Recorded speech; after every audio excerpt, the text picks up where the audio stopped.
Baik, selamat pagi semuanya.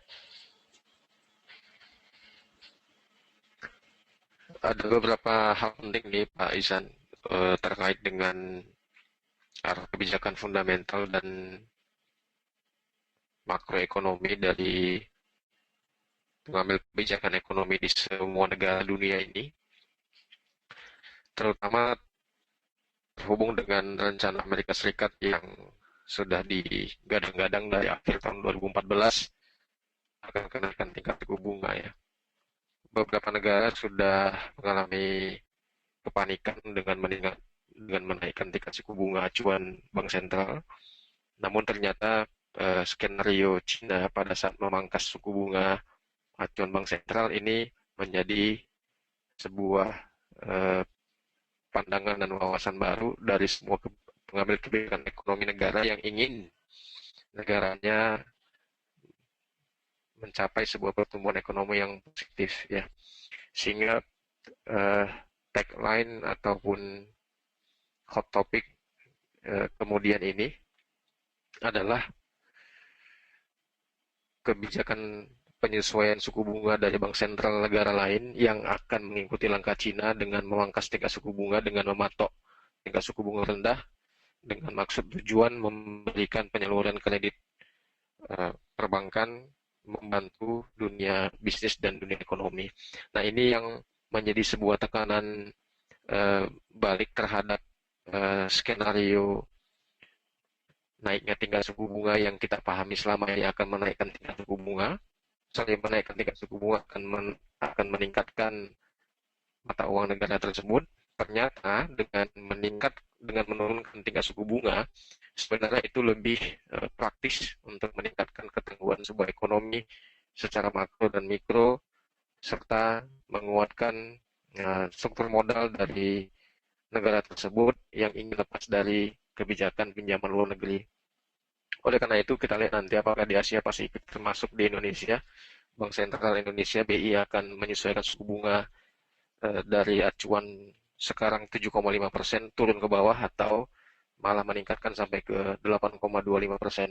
Nah, tentu langkah Indonesia dalam meningkatkan suku bunga dan turun tingkat suku bunga ini akan terpengaruh dengan modal yang masuk dari investasi negara kita terkait dengan data ekonomi kalender yang sudah disampaikan di awal tadi.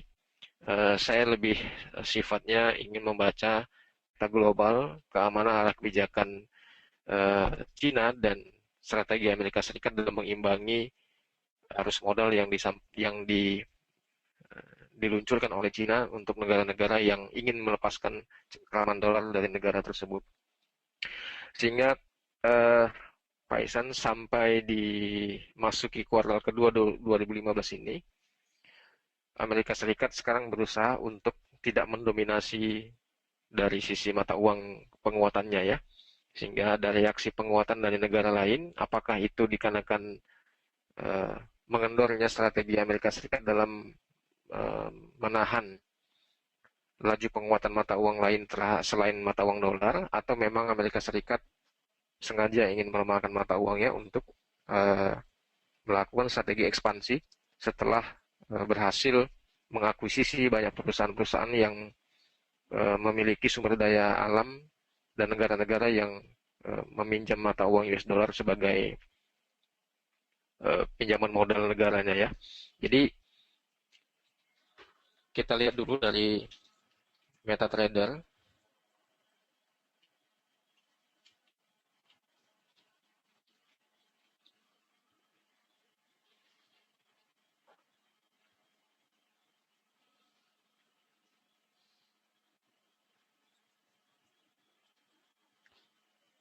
Ya, ini grafik MetaTrader dalam notasi dolar indeks pada saat 2014, sudah setahun lebih ini penguatan dolar Amerika Serikat yang menurut saya adalah strategi Amerika Serikat dalam menekan negara-negara yang memiliki hutang terhadap Amerika Serikat sehingga ketidakmampuan bayar dari negara penghutang tersebut akan menyebabkan penjualan aset ataupun pelepasan dari perusahaan-perusahaan vital yang memiliki hubungan akses ke sumber daya alam ya.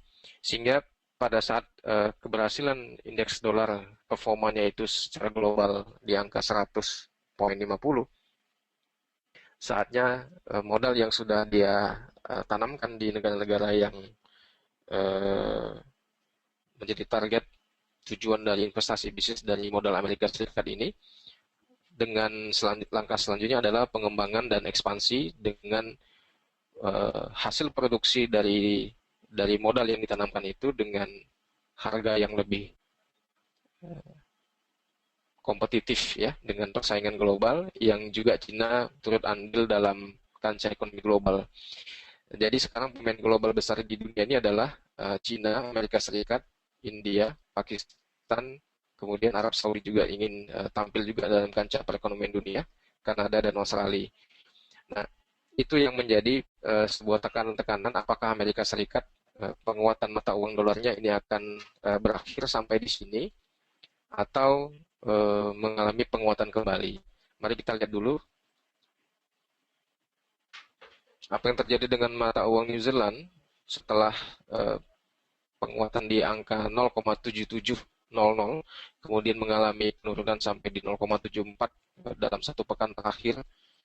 2 pekan terakhir saya kira ini sesuai dengan estimasi kita akan starting di level 0,74. Sekarang kembali market rebound ke 0,7520-an yang juga mendongkrak mata uang Aussie serta emasnya. Namun outlook jangka panjang kita melihat strategi pelemahan mata uang ini ternyata masih dipandang sebagai sebuah kebijakan satu negara untuk meningkatkan ekspor. Ya, strategi pelemahan mata uang ini masih dipakai oleh beberapa negara sebagai kebijakan untuk meningkatkan transaksi ekspor. Namun ada beberapa negara lain yang menggunakan strategi pelemahan mata uang ini adalah dengan melakukan ekspansi pengembangan modal yang sudah mereka tanamkan. Ini ada satu sudut pandang dan wawasan skenario politik ekonomi yang lebih modern, yang barangkali kita harus lebih bisa mempelajarinya lebih lanjut. Untuk kedepannya, New Zealand ini masih memandang strategi pelemahan mata uang sebagai ekspansi pengembangan ekspor, sehingga untuk forecast kita untuk di New Zealand sifatnya masih bearish. Kenaikan sampai di 0,7520-an dan 30-an ini masih sifatnya adalah koreksi dari penurunan yang terjadi, sehingga teman-teman nanti bisa menarik level Fibonacci dari swing high ke swing low, melihat koreksi 61,8% atau di 73,2 di level 0,7600 sebagai starting sell limit dengan target kita masih di 0,7400. Selanjutnya di Australia, strategi kebijakan mata uang yang pelemahan mata uang yang dipandang meningkatkan ekspor, ternyata Australia sedang merubah sebuah skenario politik ekonominya, dikarenakan Australia juga secara dualisme juga menerima hadirnya AIIB atau Asian Infrastructure Investment Bank dari China, sehingga penguatan mata uang Aussie kedepannya bukan lagi tujuannya adalah masalah ekspor dan impor ya, tapi bagaimana penyertaan Australia dalam sebagai stakeholder dari sekian persen sahamnya di AIIB ini menyebabkan akan adanya demand yang menarik untuk di mata uang Aussie. Terjadi perdebatan antara beberapa kebijakan pihak petinggi dari kebijakan moneter di Australia, apakah nanti dipandang mata uang Aussie ini masih overvalue, masih harus diturunkan lagi. Ini yang akan kita lihat ke depannya. Namun dari skor fundamental, dari reaksi New Zealand, kemudian impact dari pelemahan mata uang New Zealand ini akan juga sedikit banyaknya mempengaruhi pelemahan mata uang Aussie lebih lanjut. Oleh karena itu teman-teman, level 0,8153 atau 0,8137 ini menjadi area kunci untuk breakout Aussie. Apakah nanti di akhir bulan ini ya, atau nanti di awal bulan Juni, market memang berada di atas wilayah 0,8100. atau wilayah 0,8150-an ini menjadi batas stop untuk wilayah penurunan Aussie lebih lanjut dari korelasi pelemahan New Zealand. Secara pribadi saya masih memandang Aussie garis besarnya adalah masih bearish. Oleh karena itu skenario penempatan sell limit saya masih rekomendasi di angka 0,8100 dengan batasan stop loss di 0,8150. Baik Pak Isan, sebelum saya lanjut di Jepang ada pertanyaan barangkali. Silakan aja Pak, dilanjutkan Pak Fauji.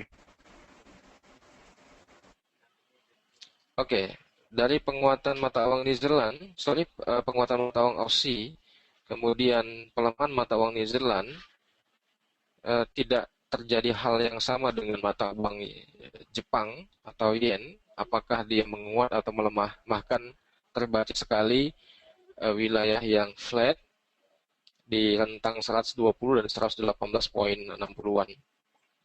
Ini membuktikan bahwasanya secara global pengaruh penguatan dolar tidak semerta-merta melemahkan mata uang lain, atau pelemahan dolar tidak semerta-merta menguatkan mata uang lain. Terbukti pelemahan dolar semalam menyebabkan mata uang US dolar terhadap yen ini, bahkan penguatan dolar terhadap yen ini terjadi. Sehingga apa yang terjadi dari news dan paparan dari skenario kebijakan ekonomi dan lain sebagainya, ini harus benar-benar cermat dibaca kemana sebenarnya politik strategi dari cash flow ataupun dari pengembangan dan ekspansi dari uh, sebuah bisnis ya.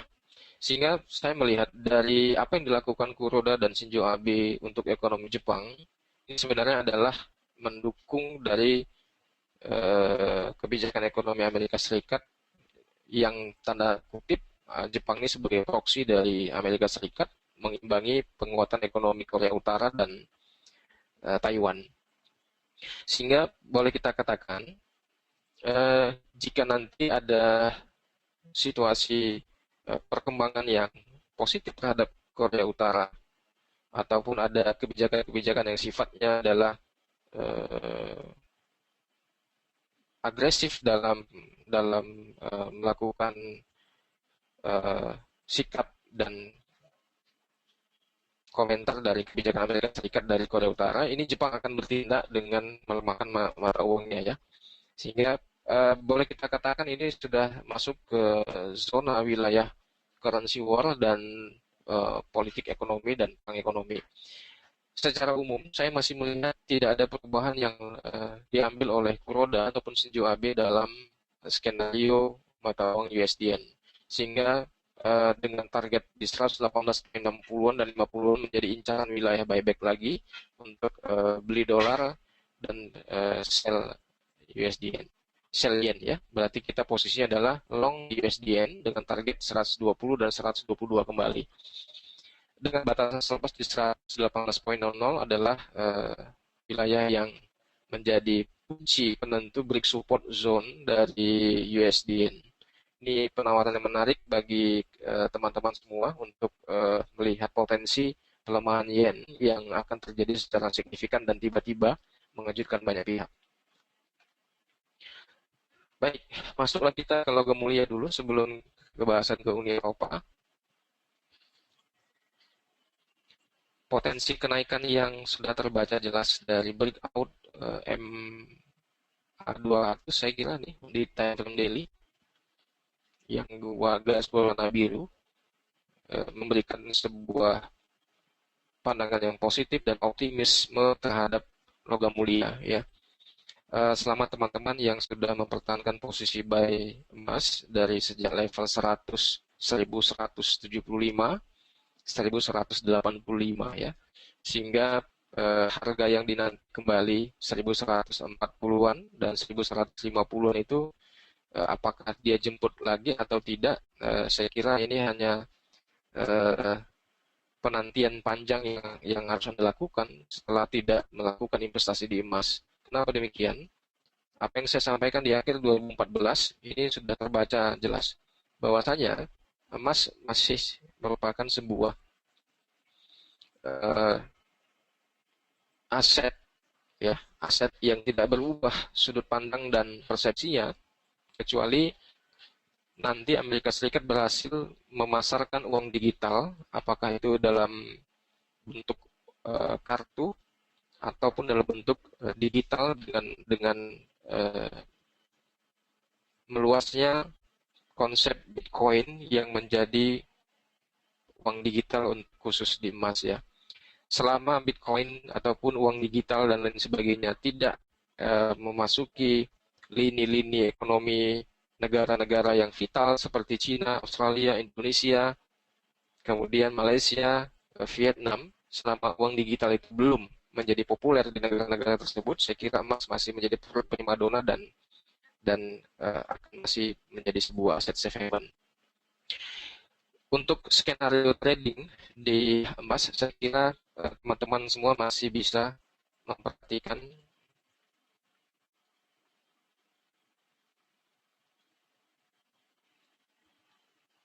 Ya, sebentar saya coba cek dulu gambarnya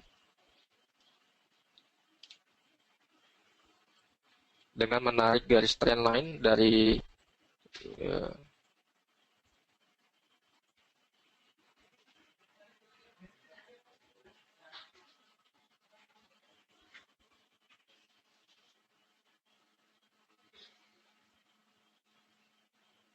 ya, kita buka saja MetaTrader, ya.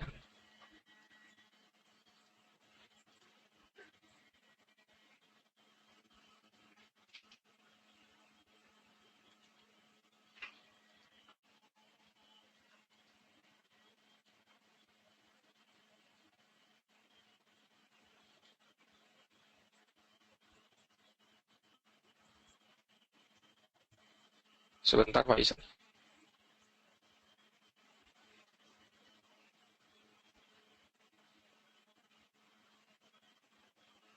Ya, ada sedikit gangguan, nanti teman-teman bisa melihat garis trendline yang bisa dihubungkan dari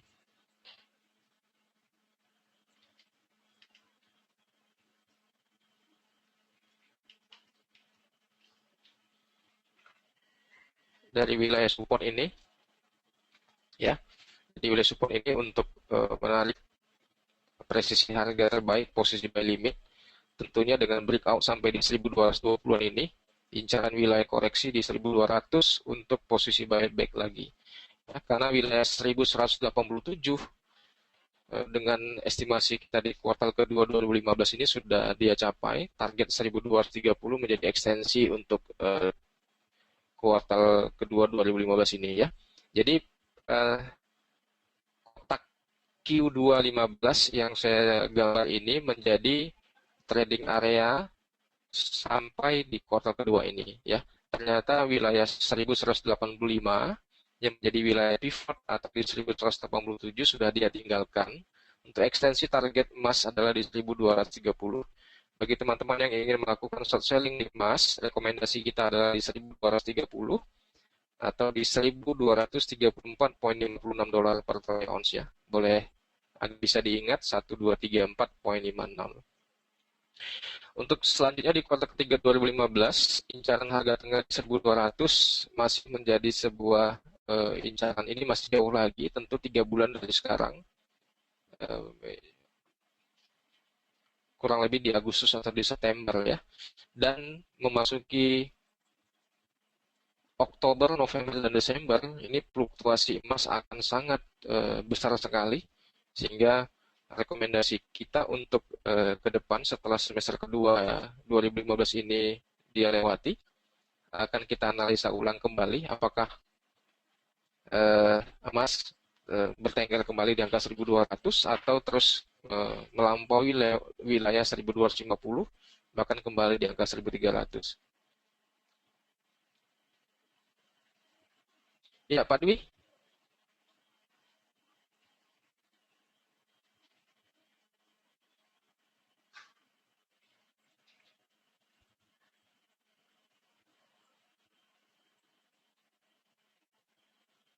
Sampai di sini ada pertanyaan, Pak?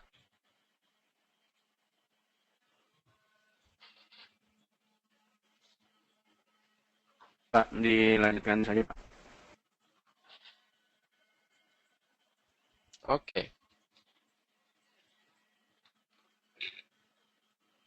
Ya, Counseling sudah melihat wilayah resisten dan breakout di zona eh, negatif ya.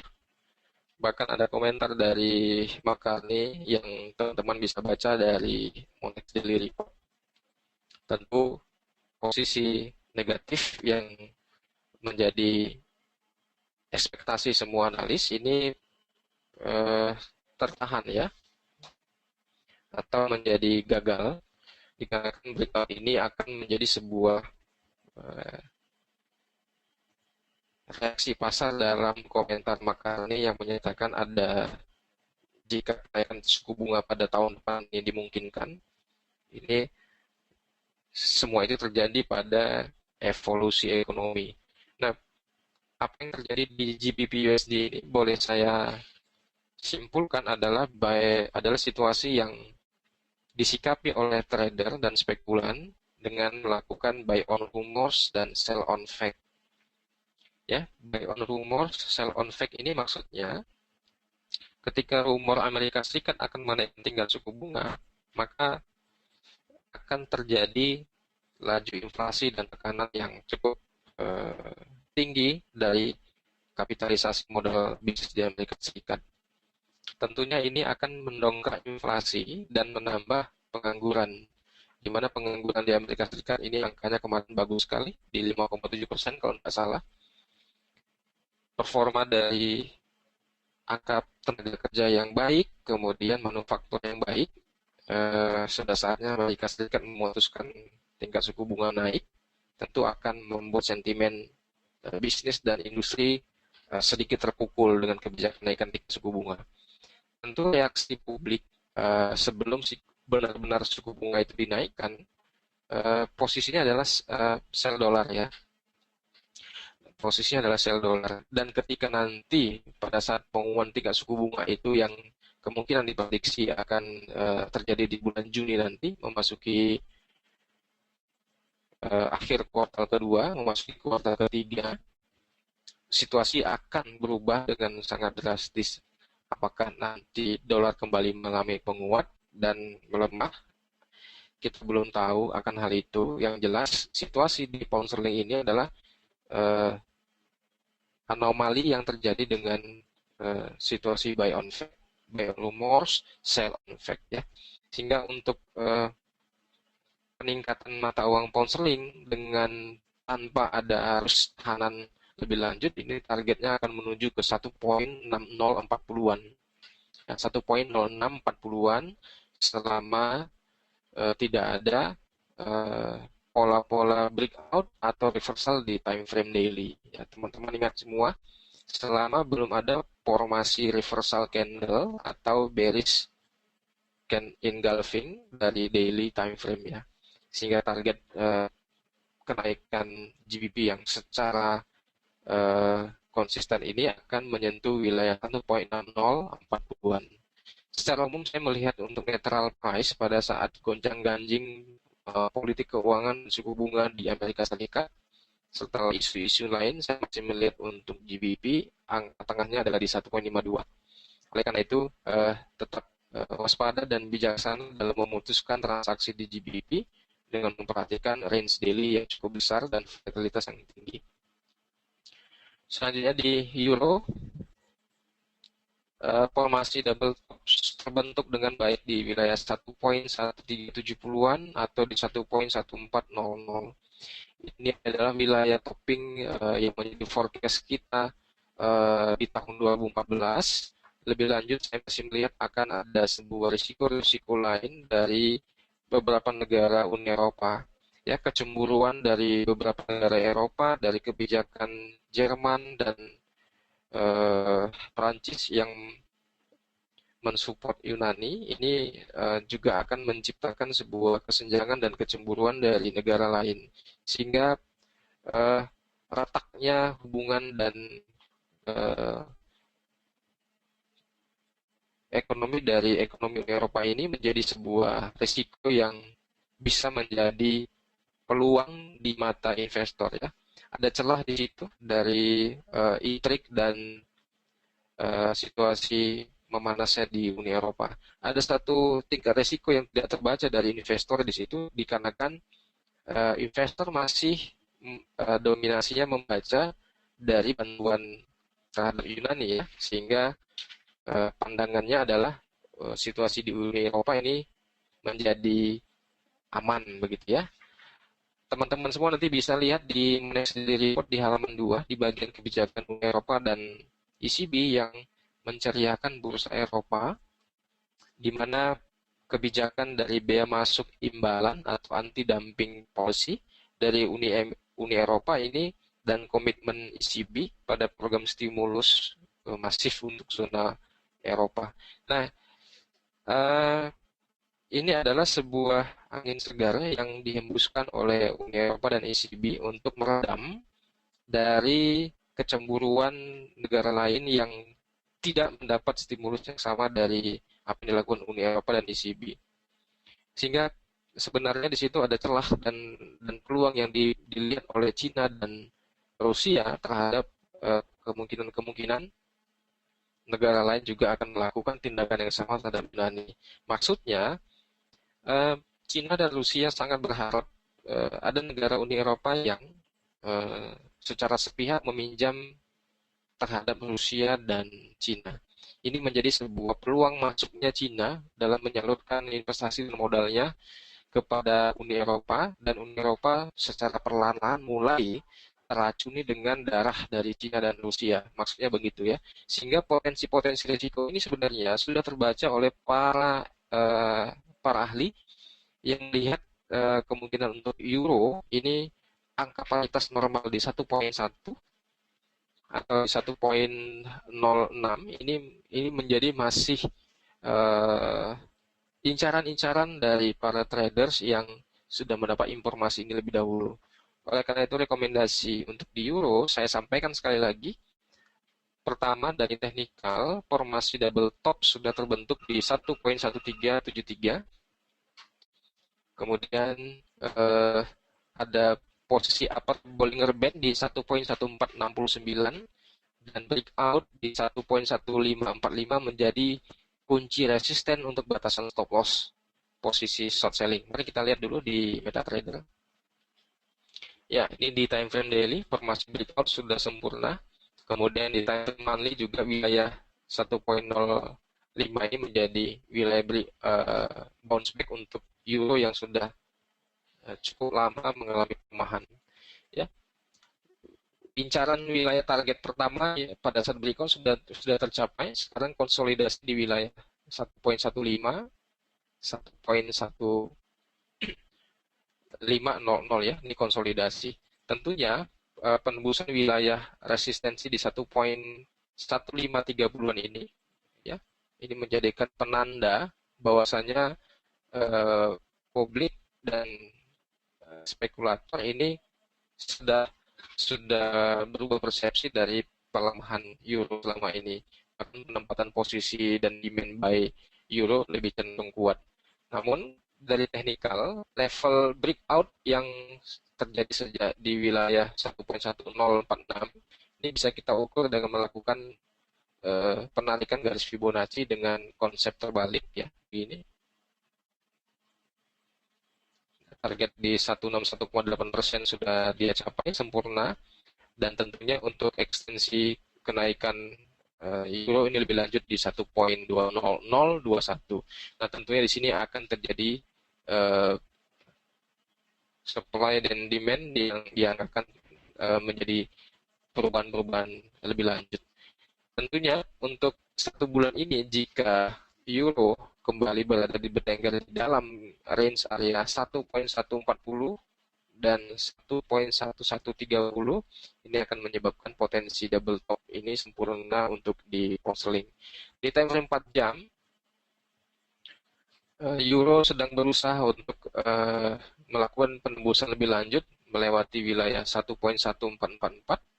Namun di sesi Eropa nanti hari ini Jumat di akhir pekan jika market kembali bertengger di wilayah area ini, maka untuk penentuan target jangka pendek euro untuk hari ini kemungkinan akan menyentuh wilayah ini, dan penentuan untuk continuous breakout-nya sampai di akhir bulan 2015 ini, bulan 5, konfirmasi harus melewati wilayah 1.1130-an, kemudian membentuk formasi ABC, koreksi begini, baru disinilah keputusan kita untuk melakukan posisi selling di euro dengan batasan stop loss yang terbaca di wilayah 1.1420-an. Demikian morning briefing dari Medan, Pak Isan, bisa disimpulkan. Ya, baik, Pak Fauji, terima kasih atas urasannya. Kalau kita simpulkan dari seluruh pergerakan market, mulai dari New Zealand, kalau dilihat dari tren pergerakan untuk New Zealand sendiri masih penurunannya, kemudian untuk area resistennya di area 0,7600, sedangkan untuk break areanya di area 0,7400. Terus kemudian untuk Aussie juga tren penurunan masih berlanjut di ke target areanya ke 0,8100, untuk area sell stopnya di area 0,8150. Sedangkan untuk yen sendiri proyeksi pergerakan masih mengalami pelemahan untuk yennya dengan area levelnya 120 dan targetnya 122, sedangkan untuk batas supportnya di 118. Kemudian untuk dari sisi komoditi emas itu untuk area targetnya ke 1220 1230 untuk proyeksi untuk kuartal kedua ini. Kemudian level kuncinya di 1200. Sedangkan untuk pound sterling sendiri, untuk dilihat dari pergerakan market masih mengalami kenaikan. Ya, kalau kata Pak Fauji, buy on fact, sell on rumor ya Pak ya. Kemudian untuk target netralnya di 1.52, sedangkan untuk proyeksi kenaikannya untuk sekarang ini 1.6040. Kemudian untuk euro terjadi double top di area 1.1373, dan untuk terdekat hari ini proyeksi untuk area targetnya di 1.1400. Baik, itu untuk ulasan baik dari sisi teknikal dan fundamental.